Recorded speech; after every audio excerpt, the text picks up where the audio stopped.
தூத்துக்குடி மாவட்டம் ஒட்டப்பிடாரம் அருகே கொல்லப்பரம்பு கிராமத்தை சேர்ந்தவர் முத்து பாலகிருஷ்ணன். அதிமுகவை சேர்ந்த இவர் முன்னாள் ஊராட்சி மன்ற தலைவரின் கணவர் ஆவார். முத்து பாலகிருஷ்ணன் அதே பகுதியில் ரியல் எஸ்டேட் தொழில் செய்து வருகிறார்.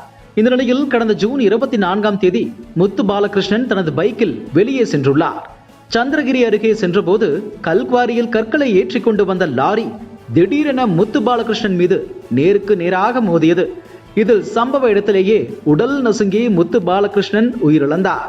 இந்த சம்பவம் தொடர்பாக ஒட்டப்பிடாரம் போலீசார் வழக்கு பதிவு செய்து கல்குவாரியில் இருந்து கற்களை ஏற்றிக்கொண்டு வந்த லாரியின் டிரைவர் சவுந்தரராஜன் என்பவரை கைது செய்து விசாரணை நடத்தி வருகின்றனர்.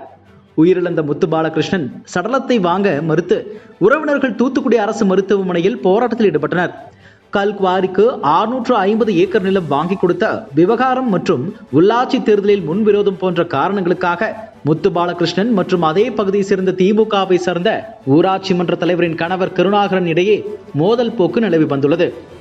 முத்து பாலகிருஷ்ணனை லாரியில் ஏற்றி கொலை செய்து விடுவேன் என்று தற்போதைய ஊராட்சி மன்ற தலைவரின் கணவர் கருணாகரன் கடந்த சில நாட்களுக்கு முன்பு மிரட்டல் விடுத்ததாகவும் அதன்படி அவர் கொலை செய்து விட்டதாகவும் முத்து பாலகிருஷ்ணனின் குடும்பத்தினர் குற்றம் சாட்டியுள்ளனர். எனவே தற்போதைய பஞ்சாயத்து தலைவரின் கணவர் கருணாகரனை உடனடியாக கைது செய்ய வேண்டும் என வலியுறுத்தி அவர்கள் போராட்டத்தில் ஈடுபட்டனர். இந்நிலையில் இது தொடர்பாக எதிர்க்கட்சித் தலைவர் எடப்பாடி பழனிசாமி காட்டமான விமர்சனத்தை முன்வைத்துள்ளார்.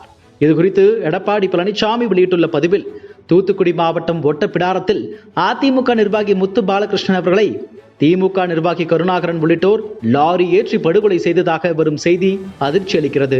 இந்த கொலைக்கு உள்ளாட்சி தேர்தல் போட்டியும் ஒரு காரணம் என செய்திகள் வருகின்றன. இதையும் தனிப்பட்ட கொலை என அளவோடு தான் ஸ்டாலின் மாடல் திமுக அரசு கடந்து செல்ல முனையுமா? திமுக ஆட்சியில் உள்ளாட்சி தேர்தல் என்பது இவர்களின் அராஜகத்திற்கு இடையில்தான் நடைபெறும் என்பது நாடறிந்த உண்மை. ஆனால் அதற்காக எதிர்க்கட்சியை சார்ந்தோரை கொலை செய்யும் அளவிற்கு திமுகவினருக்கு பதவி வெறி தலைக்கேறி விட்டதா? சட்டம் ஒழுங்கை அடியோடு சீர்குலைத்து விட்டு அதை தட்டி கேட்கும் இடத்தில் இருக்கும் எதிர்க்கட்சியினரின் உயிருக்கே பாதுகாப்பற்ற நிலையில் தமிழ்நாட்டை படுபாதாளத்திற்கு தள்ளியுள்ள ஸ்டாலின் மாடல் திமுக அரசுக்கு எனது கடும் கண்டனம். முத்து பாலகிருஷ்ணன் கொலை வழக்கில் தொடர்புள்ள திமுக பிரமுகர் கருணாகரன் உள்ளிட்ட அனைவர் மீதும் கடுமையான சட்ட நடவடிக்கை எடுக்க வேண்டும் என ஸ்டாலின் மாடல் திமுக அரசை வலியுறுத்துகிறேன் என்று தெரிவித்துள்ளார். இதுபோன்ற செய்திகளை மேலும் தெரிந்து கொள்ள எங்களது யூடியூப், ஃபேஸ்புக் மற்றும் ட்விட்டர் ஆப்களை சப்ஸ்கிரைப் செய்யவும்.